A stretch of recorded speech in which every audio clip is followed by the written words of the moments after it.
नमस्कार, मी राजेंद्र गुरव आणि आपण पाहतात आपल्या आवडते यूट्यूब चॅनल गुरवकी. मित्रांनो, महाराष्ट्राच्या मुख्यमंत्रीपदी देवेंद्र फडणवीस विराजमान झाल्या मनोज जरांगे पाटील यांनी पुन्हा आपलं उपोषणाचं अस्त्र उपसलेलं आहे. त्याने आपलं पत्रकार परिषद घेऊन नवीन सरकारला इशारेच देण्याचे चालू केलेले आहे. त्यांच्यामध्ये असं आहे की 5 तारखेला महाराष्ट्राच्या मुख्यमंत्र्याचा शपथविधी झाला. आम्ही 1 महिन्याची मुदत देतो. पुढच्या 5 तारखेला म्हणजे 5 जानेवारीपर्यंत त्यांनी मराठा आरक्षणाचा मुद्दा निकाली काढावा. पण ते मित्रांनो शक्य आहे का?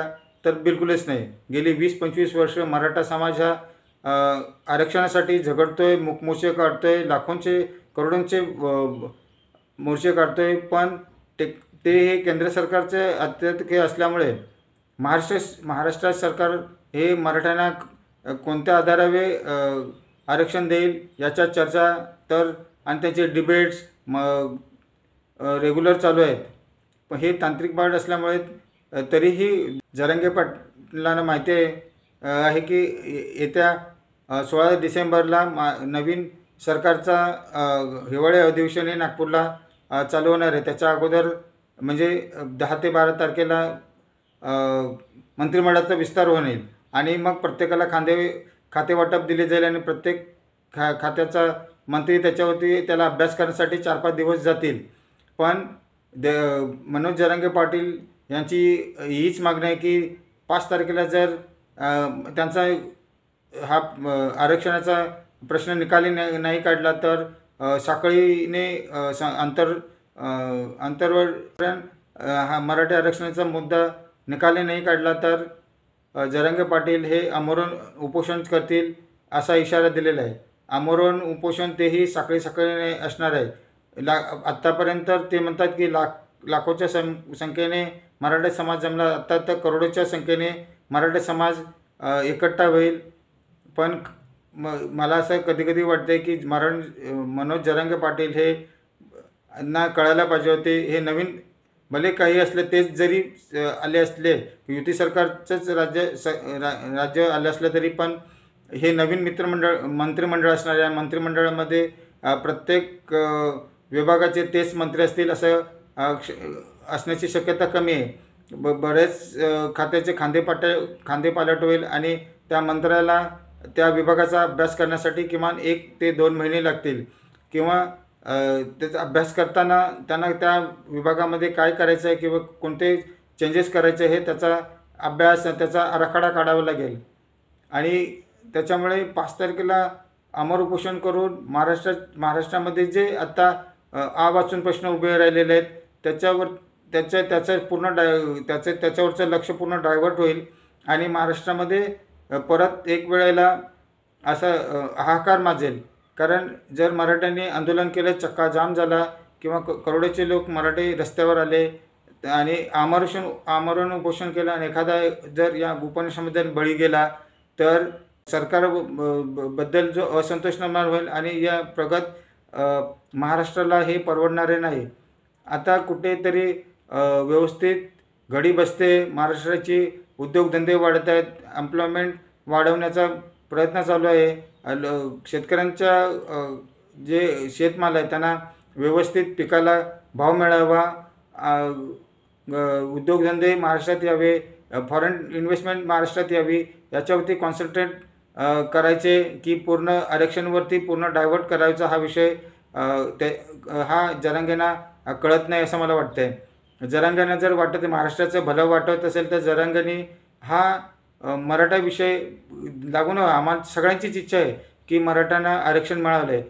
मराठ्यांना आरक्षण मिळू नये असे कोणीच म्हटले नाही. ना कोणाला वाटत आहे की मराठ्यांना आरक्षण मिळू नये. मराठा समाजाचे किती मुख्यमंत्री झाले, किती मंत्री झाले तरीही मराठ्याला आरक्षण का मिळालं नाही याचा विचार सूक्ष्मपणे जरांगे पाटील यांनी केला नसेल असं मला वाटत नाही. पण तरीही लहान मुलासाठी हट्टाला पेटून मला पाहिजे म्हणजे पाहिजे मी मुंडक्यावरती बसून माझ्या समाजासाठी आरक्षण घेईन असं ते वक्तव्य करत आहेत. हे वक्तव्य थोडं प्रक्षोभन असं वाटतंय. कारण जर थोडं डिलेट झालं कारण तो डिले होण्याची 100% शक्यता आहे. कारण त्याच्यासाठी सुप्रीम कोर्टात ते जाईल किंवा त्या प्रकारे तो आराखडा आखला जाईल. इंडियन कॉन्स्टिट्यूशनमध्ये थोडासा बदल करता येईल. त्याच्यानंतरच मराठ्यांना आरक्षण देण्यात येईल किंवा आरक्षण देण्याचा विचार होऊ शकतो. पण हे सगळं असतानासुद्धा मनोज जरांगे पाटील हे महाराष्ट्रामध्ये हाहाकार माजवण्याचा प्रयत्न करतात आहेत, असा कुठेतरी संशय येतो आहे. त्यांचा हा प्रयत्न त्यांच्या मागे कोण आहे याचं हे आता आपल्याला सगळ्यांनाच माहिती पडलं आहे. आता विरोधकांनीही मनोज जरांगे पाटलांच्या हा मिळवायला आता पुन्हा सुरू केले आहे. ज्यावेळेला निवडणुका होत्या त्यावेळेला आम्ही आरक्षण देऊ असेच बोंबलत होते. पण आता परत निवडणुका संपल्या तरीही त्यांचं तेच रडगणं चालू आहे. त्याच्यामुळे मला नाही वाटत की आरक्षणाचा मुद्दा हा 5 तारखेला निकाली निघेल आणि ती शक्यता दूरची पण नाही. पण त्यामुळे मराठा समाज हा जर करोडोने किंवा लाखोंनी जर एकत्र आला आणि आरक्षण उपोषण केलं आणि एखादी घटना वाईट दुर्दैवी घटना घडली तर महाराष्ट्रामध्ये असंतोष निर्माण होईल आणि महाराष्ट्रासारख्या प्रगत राज्यामध्ये असे ज्या ॲक्टिव्हिटीज होणे हे फार धोक्याचे आहे. आपण आपला महाराष्ट्र सुजलाम सुफलाम करण्याचा संपूर्ण भारतामध्ये इकॉनॉमी वाईज 1 नंबरचा बनवण्याचा किंवा मोदींच्या स्वप्नामधला 1 ट्रिलियन इकॉनॉमीचा पहिला राज्य करण्याचं स्वप्न ज्यावेळेला घेऊन देवेंद्र फडणवीस हे तिसऱ्यांदा महाराष्ट्राच्या मुख्यमंत्रीच्या खुर्चीवर बसलेले आहेत. त्यांना सहकार्य केलं पाहिजे होते. ते सहकार्य न करता पहिल्या दिवसापासूनच सरकारला सरकारबद्दल असंतोष निर्माण करून पूर्ण समाजामध्ये कटुता निर्माण होईल असे कुठलीच ॲक्टिव्हिटी केली नाही पाहिजे होती. हे मनोज जरांगे पाटील यांना समजले पाहिजे होते. कारण मनोज जरांगे पाटील यांच्या मते जर त्यांना मराठा आरक्षण हे त्यांना कुठल्या गोष्टी कुणबी आरक्षणामधून त्यांना घ्यायचं आहे आणि ते कुठल्याही परिस्थितीत घ्यायचं आहे. पण त्याच्यामुळे मग कुणबी समाजामध्ये पण असंतोष मिळेल. याचा अर्थ असा काय, माझ्या ताटात जर काही नाही तर ते दुसऱ्याच्या ताटातून उचलल्यासारखं येते. माझ्या ताटामध्येच जर कोणी नव्हतं तर ते पहिल्यापासून जेवढे मराठा जे मुख्यमंत्री झाले किंवा आणि मराठा समाजाचे जे आमदार खासदार झाले त्यांनी मराठा समाजासाठी काय केलं किंवा मराठा समाजाच्या आरक्षणासाठी काय केलं हा जबाब जरांगे पाटील यांनी सगळ्याच मराठा समाजाच्या नेत्यांना विचारला पाहिजे होते. पण जरांगे पाटील हे देवेंद्र फडणवीस ज्यांनी 10% आरक्षण हे देण्याचा प्रयत्न केला, पण तो सुप्रीम कोर्टामध्ये ज्यावेळेला महाआघाडी सरकार उद्धव ठाकरे साहेब यांचं सरकार होतं त्यावेळेला ते टिकलं नाही. मला वाटतं आहे की जर कोणाच्या मनात असेल मराठा समाजाला आरक्षण द्यायचं तर आणि कोणाची कुवत असेल किंवा तर ते एक देवेंद्र फडणवीस यांचीच आहे. पण जरांगे पाटील हे देवेंद्र फडणवीसांना पाण्यात बघतात, त्यांच्यावरती बोचरी टीका करतात, स्वतःवरती टीका करतात, त्यांच्या फॅमिलीवर टीका करतात, त्यांच्या जातीवरती टीका करतात. ते मराठा आणि ब्राह्मण जातीला मध्ये विष घालवण्याचा प्रयत्न करत असा अशी माझी शंका आहे. मुख्यमंत्री म्हणून देवेंद्र फडणवीस हे मराठा समाजाला आरक्षण एकटेच देऊ शकतात का, तर नाही. त्याच्याशी ते नाव प्रविष्ट आहेत. एक न्यायमंत्री असतील, ते केंद्राकडे प्रस्ताव पाठवला आहे. केंद्रामधून कॉन्स्टिट्यूशनमध्ये थोडासा बदल करून आरक्षणाचे पर्सेंटेज वाढवून घ्यावं लागेल. त्याच्यानंतर ते सुप्रीम कोर्टात झाले, सुप्रीम कोर्टात ते टिकलं पाहिजे. मग अशी एवढी मोठी प्रोसेस असतानासुद्धा जरांगे पाटील असे आपली मनमानी का करतायत असा प्रश्न सर्वसामान्य लोक विचारतात. मराठा समाजाला आरक्षण, मी स्वतः मराठा समाजाचा असून मलाही वाटतं की आपल्या समाजाला आरक्षण मिळावे, पण अशा प्रकारे आरक्षण मिळावे असं मला बिलकुल वाटत नाही.